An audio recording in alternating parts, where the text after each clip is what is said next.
Quem é Ronald Capaz? Nossa, bela pergunta, hein? Eu acho que vou te responder isso aí no fim da minha vida, porque a gente é uma metamorfose ambulante. Então, Ronald Capaz já foi muitas coisas e continua em processo de formação.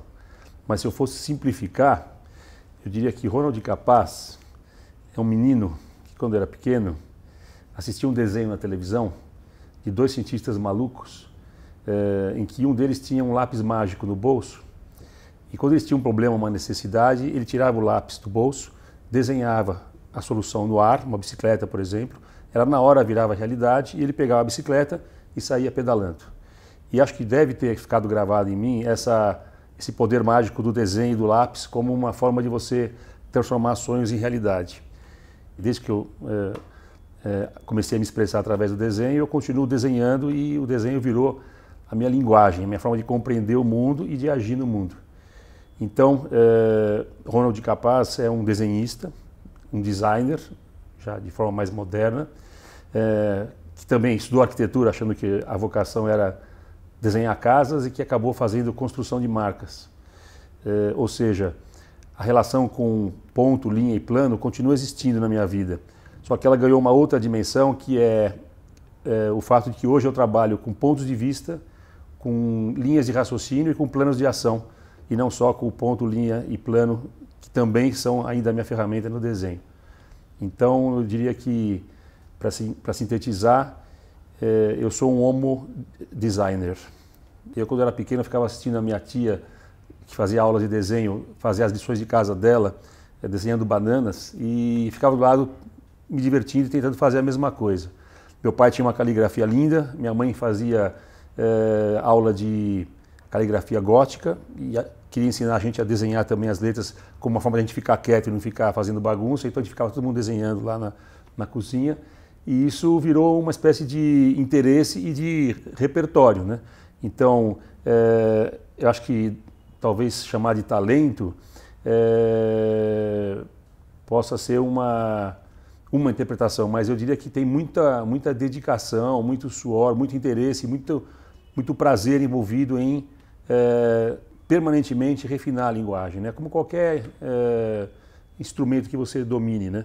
Então eu sempre desenhei, eu sempre desenho, continuo desenhando e a cada vez que eu encontro com uma folha em branco, essa oportunidade de ver o que acontece, né?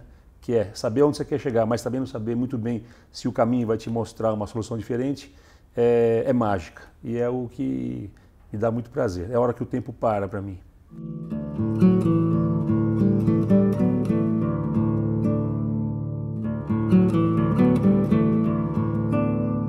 Eu percebi na prática profissional que um dilema do mundo hoje, né, é que a gente tem muitos meios, né, mas os fins ainda não estão, os fins estão um pouco distraídos da percepção das pessoas. E, portanto, a questão da crise de significado, da crise de conteúdo, é um dilema a ser trabalhado hoje quando você pensa em desenhar um mundo melhor, né? Então, o desenho do conteúdo ele é uma reflexão sofisticada, muito vizinha da reflexão filosófica. Ele é, antes de tudo, uma reflexão, né?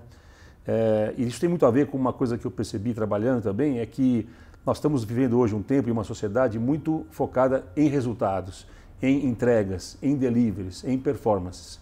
E não por acaso os profissionais que gerem as empresas, que são onde as pessoas habitam hoje e vivem e se realizam, são chamados de executivos, porque eles executam, ou seja, o dia a dia deles está focado muito mais em execução do que em reflexão. E eu percebi que tem uma questão aí para ser pensada, que de que a gente está gastando muito tempo na execução, ou estando muito focado na execução e pouco tempo na reflexão. Eu sou um questionador, por princípio. Questionador misturado com curioso, né? Eu lembro que quando eu era pequeno eu ganhava um brinquedo e eu sempre sabia que eu estava ganhando dois brinquedos. Um que era aquele que eu podia brincar, um carrinho, e o outro que eu ia fazer com ele depois que eu desmontasse e visse como é que ele era feito.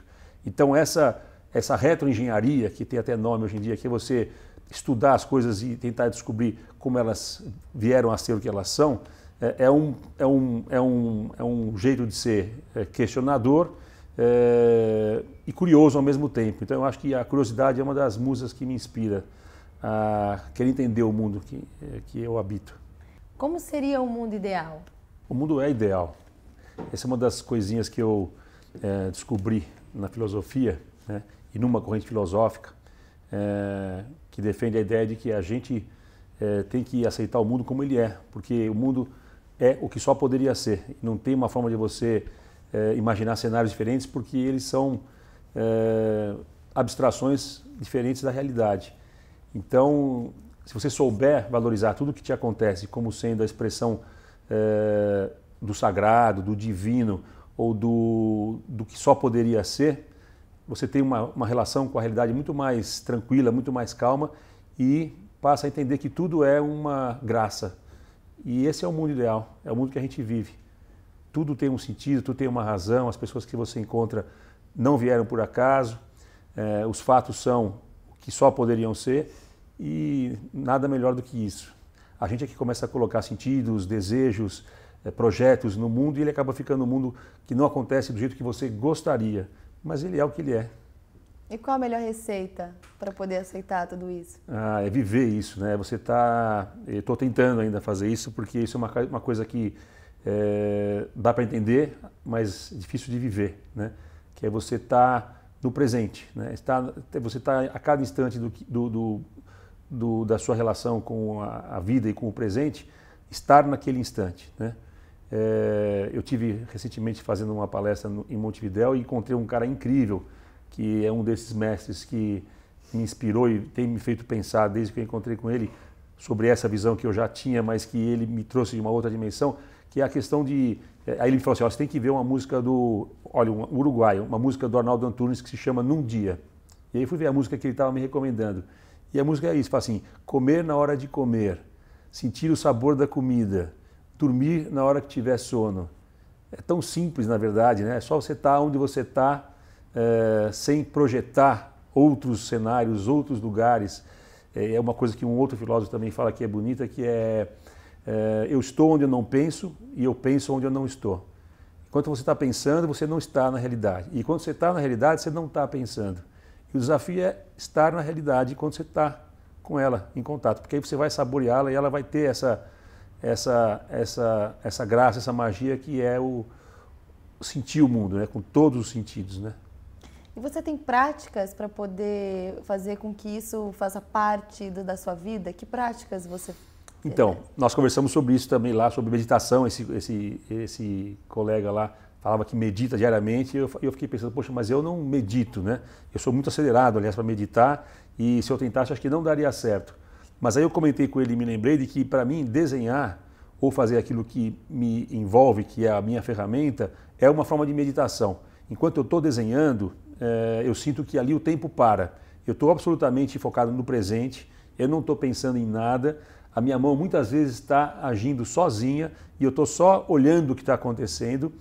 E às vezes a dona Massai, que me traz o café, entra e sai, eu nem percebi que ela... Toda hora tem que ter um café do meu lado, como se fosse uma magia que tivesse acontecido. E aí eu percebo que eu estava tão focado naquilo que eu estava fazendo, tamanha a conexão com esse tempo parado da reflexão com a mão ou com a ação, que ali é a minha experiência de meditação. É algo que me acalma, eu posso ficar 8 horas sem perceber que passaram-se 8 horas e acho que isso é uma forma de meditação. Então eu sinto que, na verdade, o desenho, talvez de alguma forma, ele seja uma condensação de todas as minhas experiências e contatos com outras dimensões de conhecimento e de artes que eu procuro consumir da forma mais interessada possível.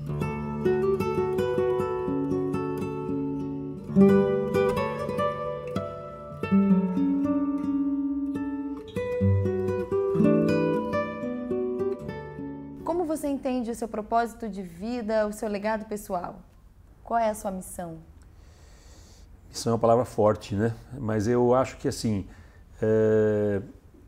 o meu legado talvez seja um pouco do meu trabalho mesmo, né? Eu como eu trabalho com construção de marcas, as marcas são signos mágicos. Elas existem para serem condensações de valores de mundo, de visões, de valores humanos. E elas são uma espécie de retrato de um tempo, ou de uma cultura, ou de uma pessoa.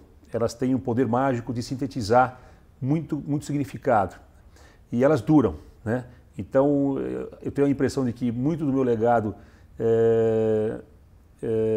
profissional ou como artista, de uma certa forma, está ligado aos desenhos que eu coloco no mundo, porque são entidades que nascem do nada, elas não existem, elas não existiriam.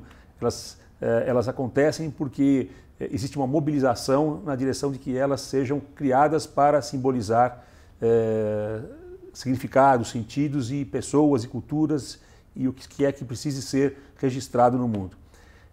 Esse é um dos legados, né? Um legado de obra, de materialização de uma subjetividade. O outro acho que são meus filhos, né? É poder transferir para eles o que eu recebi dos meus pais e ter essa capacidade de orientá-los na direção certa e ver que eles cresçam bem. E o que você recebeu dos seus pais que você passa para os seus filhos? Acho que, antes de tudo, uma postura ética muito forte, assim, uma responsabilidade com a palavra, com a verdade, com a seriedade, com a dedicação e uma alegria, que essa vem basicamente da minha mãe, que é uma pessoa extremamente extrovertida, alegre e um coração enorme. Acho que essa combinação é o que um pouco molda a minha maneira de ser hoje, que é uma dimensão racional e de valores do meu pai, né? A figura do pai bem psicanalítica, e a da minha mãe, que é a figura humana, o colo, o coração. Então acho que o legado deles é um legado muito de postura profissional, de postura ética, de postura humana, que é o que você pode receber dos seus pais, né? E pais no sentido mais amplo, né? Porque esse senhor que eu comentei, que você vê que está presente na minha cabeça, e vou falar dele de novo, ele fez uma palestra linda lá, e eu vou aproveitar para replicá-la aqui como uma forma de divulgar, em que ele mostra uma foto dele, né, e fala assim, esse aqui sou eu, né, a foto dele no presente. Aí ele mostra uma outra foto dele, 15 anos atrás, ele fala, esse também sou eu. Não é totalmente igual, mas não é totalmente diferente. Aí ele mostra uma foto dele bebê, e todo mundo ri, e ele fala, esse também sou eu. Não é totalmente igual, mas não é totalmente diferente. Aí ele mostra uma foto dos pais dele, e ele fala, esse sou eu. Não é totalmente igual, mas é totalmente diferente. E mostra dos avós, e vai voltando até chegar no Adão e Eva. Ele fala, esse sou eu. Não é totalmente igual, mas é totalmente diferente. E aí ele inverte e mostra os filhos e os netos, e coloca para a gente essa maravilhosa visão de que, no fundo, a gente é uma entidade única, né? A gente o legado, né, que a gente recebe, que a gente devolve, ele é muito longo, é muito antigo, e essa consciência precisa ser, inclusive, recuperada na modernidade, de que a gente não é indivíduo no sentido de um ente separado do todo, né? A gente é uma manifestação de uma totalidade da qual a gente é herdeiro e legadores, né? E responsáveis por transmiti-la da maneira mais valiosa possível. Somos, nesse pensamento de que somos todos um, como é que a gente pode ser melhor e o que você mudaria no mundo para construir um mundo melhor? Olha, eu acho que basicamente a gente tem que deslocar a perspectiva de realidade, né? Deslocar a visão de mundo. Eu acho que a visão de mundo está, se eu fosse fazer uma análise crítica, entre aspas, do que eu vejo e do que eu tento fazer no meu dia a dia, como uma forma de contribuição, chamar a atenção para o fato de que a gente se deslocou de uma dimensão mais humanista, que já foi parte da nossa história, para uma dimensão muito materialista, onde o foco todo está na mercantilização da vida, né? Então tudo virou mercadoria, a vida virou mercadoria, a gente diz que vive numa sociedade de consumo e acha que é o consumidor, mas na verdade a gente é o consumido, né?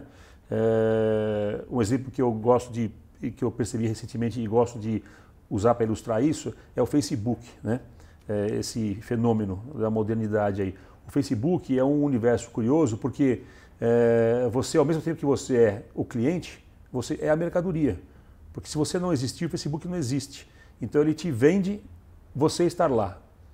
E essa dimensão de que a gente é consumidor e consumidor ao mesmo tempo é uma espécie de retrato importante para se prestar atenção na modernidade, porque a gente está vivendo uma experiência de relação com o universo, com o outro, com a natureza e nos nossos contatos pessoais, familiares e sociais, de uma forma muito superficial, rasa, acelerada, rápida, focada de novo em resultado, em performance e não focada em relacionamentos de qualidade.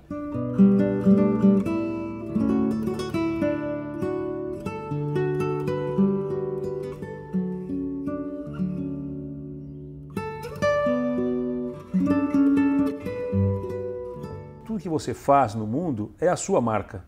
Você vai deixar uma marca pela ação que você promove no mundo e que os negócios, as obras das pessoas, que a gente chama de negócios hoje, são as suas marcas, são a expressão do que elas vieram fazer. Mas são tratados só como se fosse um jeito de ganhar dinheiro, de ganhar a vida, de sobreviver, de ficar milionário, de comprar iate, né? Um monte de questões e valores que são, da minha perspectiva, bastante questionáveis, né? As obras do homem, que já foram mais simbólicas, mais artísticas, acabaram virando mercadorias de consumo e de descarte imediato. E isso acaba tornando a nossa experiência de vida muito empobrecida. O desafio que está por trás do meu trabalho diário é um pouco recolocar e reincorporar no trabalho de marcas, né, a questão simbólica, a questão dos sentidos ocultos que estão presentes em tudo que a gente faz no mundo. Porque são esses sentidos que transformam a vida em algo interessante. Você já pensou em algum objeto que te traduz? Não, nunca pensei no meu objeto, mas acho que talvez fosse um lápis. Porque de um lápis pode sair muita coisa, né? Desde o projeto de um carro até o projeto de um símbolo, até o projeto de uma guerra, até o projeto até um desenho infantil. Então acho que assim, o lápis, se você olhar para ele, imaginar que ali tem uma série de futuros contidos dentro daquele grafite ali, né? Porque ali vão sair os rascunhos do que vai virar realidade. Eu poderia dizer que um lápis é uma boa tradução, não só minha, mas acho que de todas as pessoas, né? Porque todo mundo tem um potencial de realização e pode desenhar coisas diferentes, dependendo de como interage com a realidade, né, com os encontros com a vida. Mas acho que talvez seria um lápis. Você me falou que do seu pai você recebeu valores éticos. E o que são valores éticos? É aquela coisa que você não precisa explicar, né? Hoje em dia eu trabalho muito com construção de marca e nesse trabalho de construção de marcas existe essa reflexão sobre plataformas de valores, né? E é comum aparecer ética, né? Se você entrar em várias empresas, vai ver que tem o banner na entrada lá, missão, visão e valores, né? Ser uma empresa ética. Todo mundo fala que quer ser uma empresa ética. O que já é uma radiografia da nossa modernidade, né? Se você precisa dizer que você tem que ser ético, já está errado, né? A ética é aquilo que você não precisa dizer, né? Você tem que ser, simplesmente. Eu costumo brincar que se você coloca a ética como parte do seu discurso, ela deixa de ser ética, porque ela já vira marketing.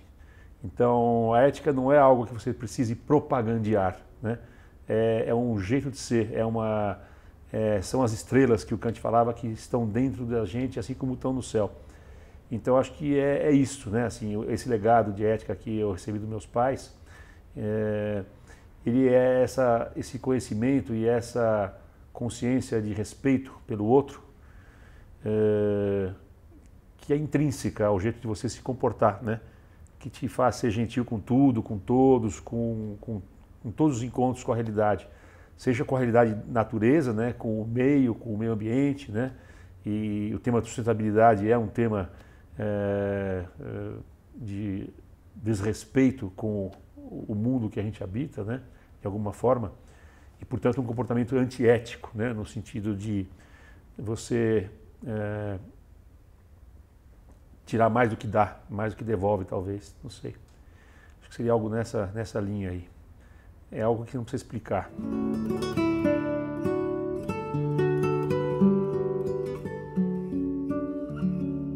Eu sou um colecionador compulsivo, né? Mas eu percebi que, assim como alguém que trabalha com literatura tem uma enorme biblioteca na sua casa, eu que trabalho com design e com expressão visual, acabo construindo a minha objetoteca. Todo objeto belo, os gregos tinham essa visão que eu sempre achei de grande sabedoria, de que o objeto belo, ele é a expressão de um sujeito belo que o produziu, né? Então, a beleza que se materializa no mundo, ela é uma forma de você, é a única forma de você alcançar a beleza de um outro indivíduo, de um outro sujeito e da sua interioridade que você só poderia ter acesso através da manifestação desse indivíduo no mundo. Que pode ser uma escultura, pode ser uma música, pode ser uma poesia, pode ser uma cadeira desenhada por um designer. Então, cada um desses objetos, para mim, tem também essa qualidade de serem manifestações de outros indivíduos que estão aqui presentes. Esses objetos todos que estão parados aqui, né, no fundo, eles são fragmentos de uma ação, né? São condensações, se a gente pudesse dizer, particulares de um verbo, né? No princípio era o verbo, está na Bíblia, né? Ou seja, e tudo é fluxo, né? Também está no Heráclito. Então, e Nietzsche muito. Então, mesmo as coisas que a gente acha que estão paradas, não estão paradas, né? Elas são fragmentos, são retratos, são dimensões talvez particulares de uma ação que é um verbo, né? E qual é a ação que você constrói hoje? Aonde você quer chegar? Eu quero chegar aqui, né? Talvez eu queira chegar aqui onde eu estou agora, né? Chegar de corpo e alma no estar no presente, né? Curtir o instante e saborear o que é mágico de estar vivo, né? De sentir, de estar antenado, de poder ouvir o que está acontecendo, sentir o cheiro do que está acontecendo, sentir o toque do que está acontecendo, e que isso sejam experiências de contato com o mundo que te possam fazer se conhecer melhor, se reconhecer melhor, se situar, se cercar de coisas que te dão prazer, e fazer um filtro de experiências e de situações que vão colocando você mais próximo do seu jeito de ser, da sua essência, né?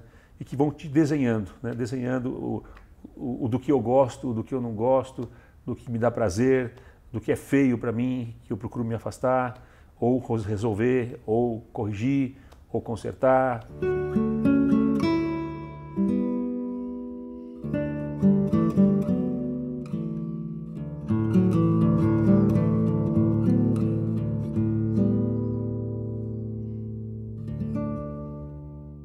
Qual é o exemplo que você deixa para os seus filhos? O legado que você quer passar para eles? Então, acho que a relação com filhos, assim como a relação com pais, e esse tipo de transferência de legados, ela não é verbal, ela é muito mais comportamental, né? Eu nunca falei para o meu filho, vou te dar um conselho, né? Eu sempre procurei agir de uma forma que isso fosse um exemplo para ele. E ele aprende, como eu aprendi com meu pai, assim, não se você quiser dar um conselho, já vai ser o jeito errado, né? Vai ser o tom errado, vem com aquela coisa, ai pai, já sei, né?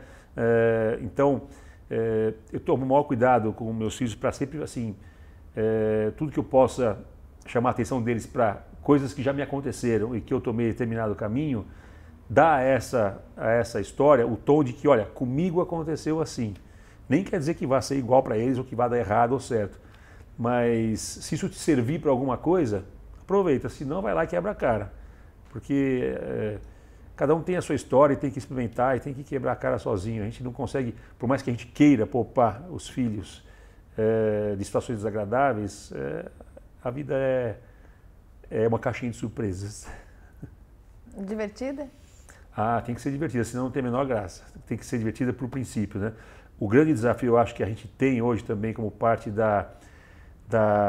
do mundo que a gente vive é de reincorporar a dimensão lúdica à vida, né? A alegria, assim como o Oswald de Andrade falou, é a prova dos 9, né? E se a gente não estiver se divertindo enquanto trabalha, enquanto se relaciona, enquanto experimenta o mundo, alguma coisa está errada. E esse é um dos dilemas da modernidade, que é a gente está tão focado em performance, resultados e na metrificação da experiência com o mundo, que isso acaba ficando um pouco monótono, um pouco sem graça, todo mundo correndo muito para chegar num lugar que nem sabe bem aonde é, né? Ou sabe onde é, né? É no cemitério mesmo, né? Enfim, mas essa competitividade acelerada que existe na modernidade acaba tirando da gente um pouco a dimensão lúdica de rir de si, de rir do erro, de experimentar com a leveza de que você pode errar e que é errando que você vai aprender, né? Fala-se muito em inovação em empresas, mas a inovação na prática ela é o jogo do errar, né? Do experimentar para errar, não para acertar. E ninguém está muito disposto a investir dinheiro no erro, né? Não no erro como falta, mas no erro como aprendizado, né? Como jogar com a realidade para testar até onde você consegue ir, porque esse é o lado lúdico da vida, né? O homem é um ser focado e existe para o prazer, né? Para a busca da felicidade, que está na Carta Magna Americana, né? E a felicidade é aquele encontro com a realidade ou com o outro que aumenta a sua potência, que te deixa feliz, que te faz ser mais quem você é. E isso é a experiência da alegria, né? É você se reconhecer sendo você.